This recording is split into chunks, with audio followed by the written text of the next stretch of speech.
Kudayım şu gele yatırgan dilimiz ahmetli yıl, bahtlı yıl, Kudayım kahramanlığı, Kudayım önüne öğrettirip, bahtı açılıp, halal emin ala cüft halal miyesser eti, Kudayım toya, Kudayım özü yetir, kutlık kadam geline, Kudayım özü yetir, Kudayım kuanı, poşasından taze caylana alıp, hemmemiz namazlarımızda öz vaktinde okup namaz kılmır, hemmemiz üçümüz bilen Kudayım sağ, aman oturuyumuz.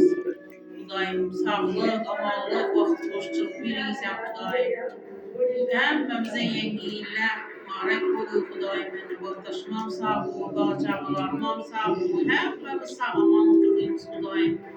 Ahmetcan, kahraman, balacağılarım, hemmeler sağ boyla Kudayım, işler yürüş, ahmetlerini vereyim Kudayım. Koşa koşasından taze caylarını alıp, maşinlarını alıp Kudayımızı kuandırlayım.